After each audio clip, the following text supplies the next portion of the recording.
ஆங்கிலேயரும் இந்நூல்களை கற்று தமிழை போற்றினர். நான் கடந்த ஆண்டு இந்தியா சென்றேன். என் பக்கத்து வீட்டு மாமி கேட்டால், உன் குழந்தை தமிழிலேயே பேசுகிறாள், உன் பிள்ளைக்கு படிப்பு வரவில்லையோ? இன்று தமிழில் பேசுவது தகுதி குறைவானது என்றும் அவசியமற்றதும் என்றும் சொல்லும் நிலைமையில் இருக்கிறோம்.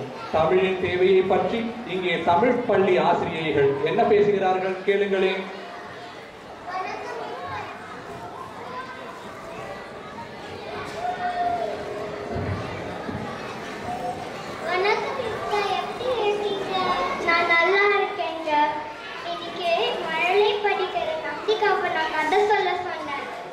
சொன்னாலா இல்லையா?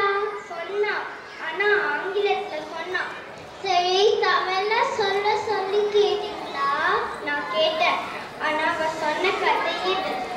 Grow thirsty, no water, big jungle, big pot, little water, pebble ishku, water ushku, crow no thirst, happy ending.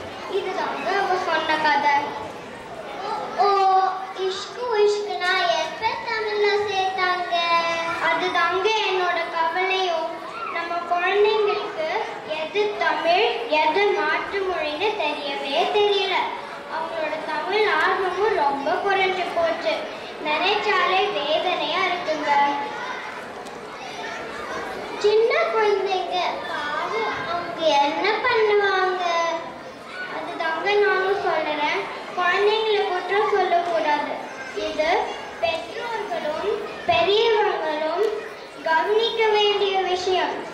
வேலைக்கு போற இடத்துல சரி ஆங்கிலத்துல பேச வேண்டிய இருக்கும், ஆனா வீட்டுல இருக்கும்போது தமிழ் தான் பேசணும்னு ஒரு கட்டாயம் ஏற்படுத்தணும்.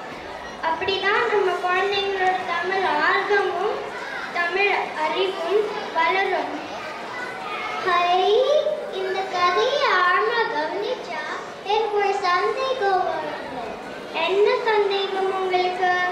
வினைச்சொல் மறைஞ்சு போச்சு, பெயர்ச்சொல் ஆங்கிலத்தோடு முட்டி மோடி தோத்து போச்சு. இதைதான் வாழ்த்தி மெல்ல தமிழை நீ சாகுன்னு சொன்னாரோ? பாரதி சொன்னது நீங்க ரொம்ப தப்பா புரிஞ்சுட்டீங்க. அவர் சொன்ன பாட்டு புத்தம் புதிய கலைகள் பஞ்சபூத செயல்களின் நுட்பங்கள் கூறும். மெத்த வளர்ந்த மேற்கே அந்த மேன்மை கலைகள் தமிழனின் இல்லை, சொல்லவும் கூடுவதில்லை. அவை சொல்லும் திறமை தமிழ் மொழிக்கில்லை. மெல்ல தமிழனி சாகும், அந்த மேற்கு மொழிகள் புவி மிசை ஓங்கும் என்றென்று பேதை உரைத்தான். ஆ, இந்த வகை எனக்கு எழுதிடலாமோ? சென்று வீரத்து திக்கும் கலை செல்வங்கள் யாவும் கொணர்ந்தீங்க சேர்ப்பி.